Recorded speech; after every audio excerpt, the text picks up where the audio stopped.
Part 1. The First Night of Terror.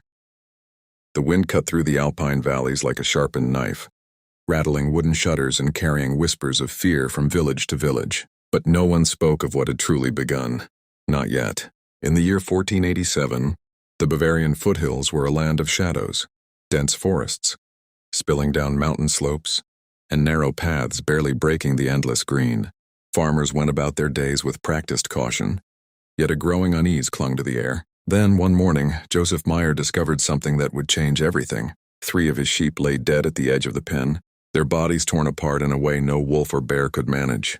Deep, jagged gashes cut across their sides, and punctures larger than a man's thumb pierced their necks. Joseph's heart raced as his eyes scanned the ground. Between the familiar hoofprints of his livestock, there were others, strange, twisted tracks that combined claws, bird-like talons, and even what looked like a tiny cloven hoof, almost a foot long, almost impossible. That night Joseph sat by the window with his crossbow ready. Every creak of the wooden floor, every sigh of the wind through the trees made him flinch. The sheep huddled together in panic, as if they knew something unspeakable was waiting for them beyond the fence. Then came the sound.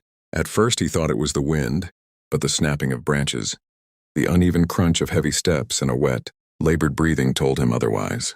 Something was moving, something enormous and unnatural. Joseph raised his crossbow. The moon broke through the clouds for a moment, and he saw it. A creature that should not exist. Twisted horns like a mountain goat. Wings too small to fly but spread wide. Fur uneven, claws hooked and deadly, eyes glowing with a yellow hunger that chilled him to the bone. He fired. The bolt missed, thudding harmlessly into the fence. The creature recoiled with a shriek that was part animal, part nightmare, and then vanished into the darkness. Joseph's hand shook, sweat on his brow. He knew this was no ordinary predator. Whatever had come to his farm that night was intelligent and hungry. Part 2. The Neighbor's Warning. By dawn, Joseph's mind raced with dread. He couldn't shake the memory of the creature's eyes, the cold, unfeeling hunger. But he wasn't the only one. He rode his wagon to the neighboring farm of Werner Schmidt, a man he'd known since childhood. Werner's face was pale, his eyes shadowed with sleepless nights. 2 nights ago, 4 of his goats had vanished, ripped apart with the same unearthly ferocity. "I heard cries," Werner whispered, twisting his empty mug of cider in his hands. "Like an owl, but sharper. Longer." "Wrong," Joseph described the attack he had witnessed. Werner listened, silent at first, then nodded slowly. "My grandfather," he spoke of a creature like this, Walpertinger, lives deep in the forests, comes down when winter bites and food is scarce. But he said, "Fire and noise keep it at bay." The 2 men exchanged a glance that spoke of shared terror. They knew instinctively that the predator wouldn't stop with their farms. Other villages were at risk, and it wasn't a question of if, but when it would strike again. Over the next days, Joseph and Werner fortified fences, sharpened spears, and prepared torches. Every shadow of the forest seemed alive. Every gust of wind hinted at movement just beyond sight. Then came Hans Meller, a hunter known for his skill and calm demeanor. His 6 missing sheep told the same story. Together, the 3 men formed a plan. They would wait, watch, and if necessary, fight. That night, they positioned themselves strategically. Joseph by the window with his crossbow, Hans atop the barn roof, and Werner at the edge of the yard with a drum to create noise and fire distractions. The darkness fell. Snow began to dust the ground, muffling sound, making the forest even more sinister. The sheep fell silent. Every heartbeat seemed deafening. And then, a slow, deliberate scratching on the roof. Joseph froze. The sound moved from left to right, then back again. Claws scraping wood. Something large, patient, hunting. He opened the door, crossbow raised. A dark shadow hurtled toward him from above. Joseph misfired. The bolt soared uselessly into the night. The creature landed just 3 feet away, its burnt fur smoldering from a previous encounter, eyes glowing with a hatred that burned brighter than the flames. Joseph grabbed a knife. The creature lunged. Part 3. Night of the Walpertinger. Joseph hit the snow-covered ground, the knife clutched in his hand. The creature loomed over him, its fangs dripping blackened blood, wings twitching like broken shadows. Every muscle in Joseph's body screamed to run, but fear anchored him in place. Hans fired an arrow from the roof. It struck the creature's side with a sickening thud. The Walpertinger howled, a sound that split the night air. Part beast, part nightmare. Smoke rose from its singed fur, yet the predator didn't falter. It circled Joseph, eyes glinting yellow and unrelenting. Werner scrambled to his feet, thrusting his spear. The tip sank into the creature's side. It staggered but then lunged toward Joseph again, claws slashing through the snow. Joseph jabbed the knife with all his strength, piercing flesh, but the monster's sheer size and unnatural strength pushed him back. The yard became a battlefield. Snowflakes fell, muffling sounds but highlighting the chaos in stark white. Sheep scattered, trampling one another in terror. The creature's screeches echoed against the forested mountains, an unholy symphony that promised death. Hans fired again, a second arrow this time. It pierced deep and the Walpertinger stumbled. Joseph saw an opening, its glowing eyes momentarily confused. With one final desperate thrust, he drove the knife into its throat. Dark blood spurted into the snow and the creature's cry became a gurgling rasp. Werner's spear found its mark again, pinning the beast to the ground. Hans climbed down, drawing another arrow, ready if it rose once more. The creature thrashed violently, claws scraping deep grooves in the frozen earth, wings beating uselessly against the cold air. Then, silence. The Walpertinger lay still. Its yellow eyes dimmed, the glow extinguished. Smoke curled from burnt patches of fur. The men were shaking, breathless, hearts pounding. They had survived, but only barely. Joseph wiped his knife on the snow, staring at the lifeless form. He dared not celebrate.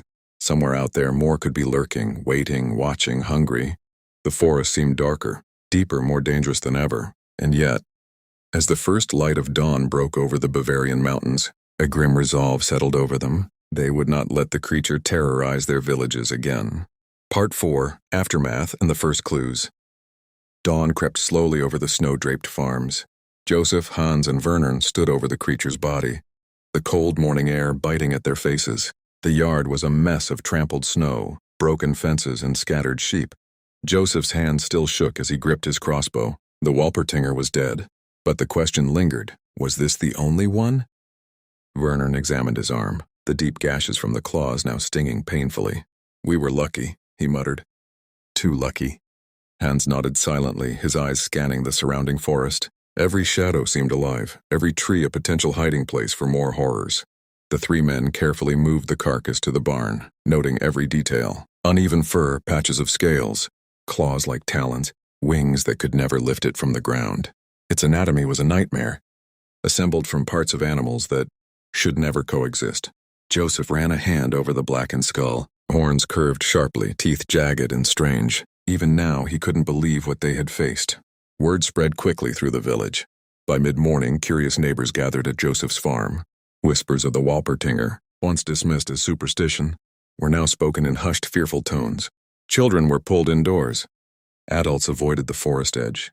Even the priest, Father Heinrich, came with holy water, muttering prayers over the creature's body. But not everyone believed the danger was over.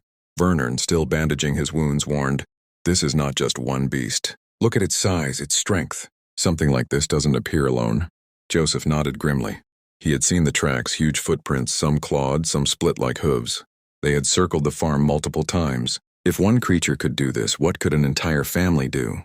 By evening, they had burned the carcass in a bonfire, the flames devouring its charred fur and bones. The acrid smell of burnt flesh hung over the snow like a grim reminder. The villagers stared in silence, the crackling of fire filling the void left by words they couldn't speak. As night fell, Joseph stood by the window, eyes fixed on the forest line.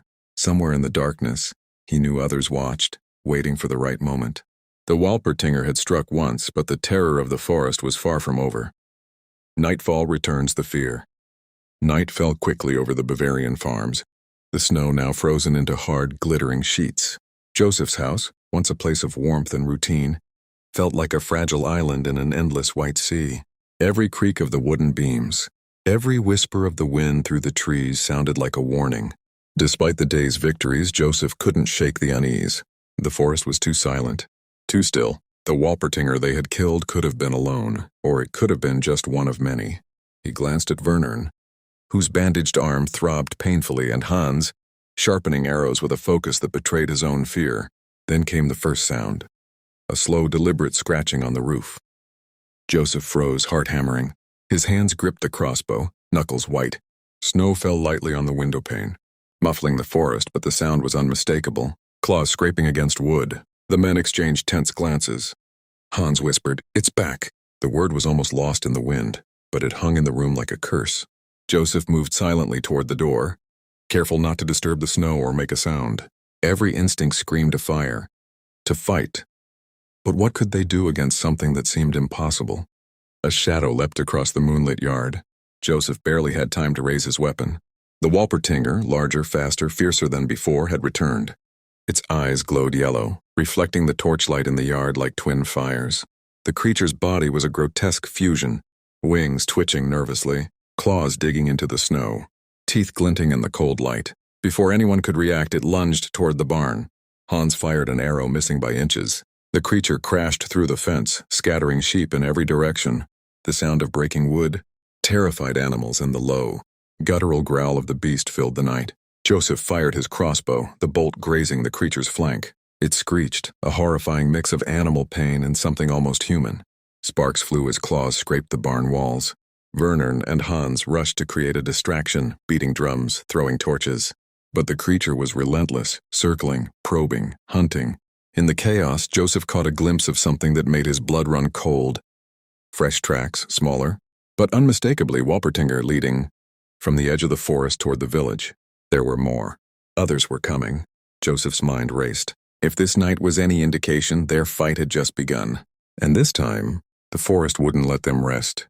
Part 6, the hunt escalates. The night stretched on like a living nightmare. Joseph, Hans, and Werner moved silently through the snow-covered yard, every nerve on edge. The Walpertinger's cries echoed across the valley, chilling the blood of anyone who dared listen. But it wasn't just one this time. The tracks Joseph had seen hinted at a family, or worse, a small pack. They split into positions around the farm, torches flickering in the icy wind. Every shadow seemed alive, every movement suspicious. Hans whispered, "We can't let them reach the village." Not again. His hands trembled, but his eyes burned with determination. Werner nodded, his arm still bandaged, the scars stinging with every step. Suddenly, the silence shattered. A low, rumbling growl rolled through the trees. Something massive emerged from the forest. Bigger than any creature they had seen before, it moved with terrifying speed, bounding over the snow in long, unnatural strides. Joseph fired his crossbow, but the bolt barely grazed the fur. The beast yelped and vanished behind the barn, only to reappear moments later, claws sinking into the wooden walls. The men reacted instinctively. Torches waved, drums beat, and arrows flew, some piercing the beast's patchy fur. The Walpertinger screeched in fury, a sound that seemed to pierce bone and soul alike. But then Joseph noticed something horrifying. The creature wasn't alone. Smaller shadows flitted in the background, moving silently, stalking their every step. Panic surged. "There's more than one," Joseph shouted, breath freezing in the night air. Hans's eyes widened as a pair of glowing yellow eyes appeared behind a tree, watching them with an intelligence that sent shivers down his spine. Werner growled, grabbing a spear. "They're surrounding us. We have to strike now, or they'll be inside the village before dawn." Snow swirled in the torchlight, masking the movements of the hunters and the beasts. Every strike, every arrow, every roar heightened the tension. And just when they thought they had the upper hand, a deafening screech split the air, a cry so unnatural it made Joseph stumble back in terror. Something massive landed behind them, crushing the snow, and the wind carried the stench of burnt fur and blood. The hunters froze, realizing the truth. They weren't just defending their farm, they were the prey. Part 7, face to face with the nightmare. The snowstorm howled, blurring the edges of the farm and turning the world into a white hell. Joseph's heart pounded as he realized the Walpertingers weren't attacking randomly. They were hunting with strategy, circling, testing, waiting. The smaller ones darted between the trees, while the larger horned beast advanced, claws scraping deep grooves in the frozen earth. Hans gritted his teeth, knocking a new arrow. "Aim for the eyes," he whispered. "If we blind it, we might survive."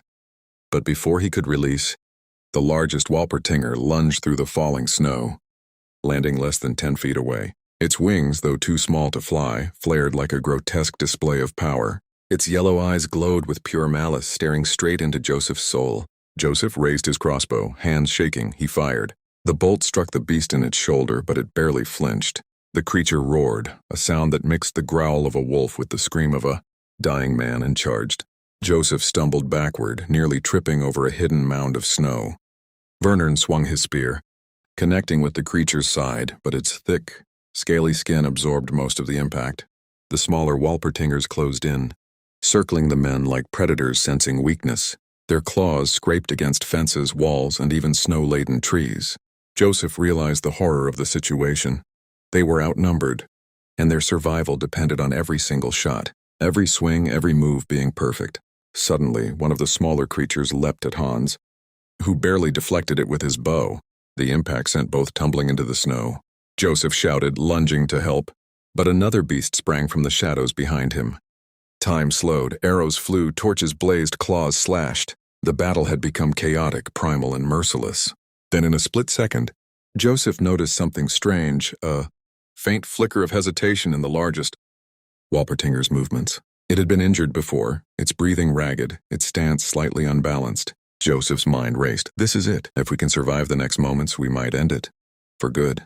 The largest beast turned toward him, eyes locked, jaws snapping as if sensing the man's intent. Joseph raised his crossbow again, his finger trembling on the trigger. Every muscle screamed, every nerve burned, every heartbeat deafening in the silence between them. And then, it leapt. Part 8, the end of the Walpertingers. The largest Walpertinger descended upon Joseph like a living nightmare. Time seemed to freeze. He aimed, held his breath, and fired. The bolt struck true, piercing the creature's chest. It let out a howl that shook the trees, a sound both terrifying and tragic, before stumbling backward into the snow. Hans and Werner, battered and bleeding, joined Joseph, striking with arrows and spears, coordinating in perfect desperation. The smaller Walpertingers hesitated as if sensing the death of their leader. One by one, the hunters drove them back into the dark forest, their claws and cries fading into the distance. The storm seemed to hold its breath. When the last creature disappeared into the mountains, silence fell, absolute deafening silence. The men stood in the snow, bodies trembling, hearts hammering, staring at the aftermath. The ground was littered with claw marks, broken fences, and the torn remains of livestock. But most of all, the terror that had gripped the valley for months felt broken. Joseph sank to his knees, brushing snow off his hands. It's over. For now, he whispered. Werner nodded, exhausted but alive. Hans's face, pale and streaked with blood, showed relief mixed with disbelief. They had survived the impossible. Days later, the villagers gathered at Joseph's farm. They buried the remains of the slain Walpertingers and reinforced every fence, torched the destroyed barns, and shared tales of bravery that would be whispered for generations. Father Heinrich blessed the lands, recording the events in the parish book. Though the attacks ceased that winter, the shadow of the Walpertingers lingered in the villagers' memories. Joseph, Werner, and Hans never stopped watching the forests, knowing that the mountains still hid secrets too dangerous to imagine. The legend of the Walpertinger grew, passed down in hushed tones, a reminder that some creatures, real or imagined, defy the understanding of mankind. Centuries later, historians discovered the parish records. Skeptics called the stories fantasy, but hunters, travelers, and locals still speak of glowing yellow eyes, clawed footprints, and shadows moving unnaturally among the trees. The Walpertingers may have vanished, or maybe they are simply waiting, hidden in the Bavarian Alps, ready to strike again when the night is darkest. The mountains remain, the forests remain, and somewhere in the silent shadows the Walpertinger waits. End of Part 8, the end.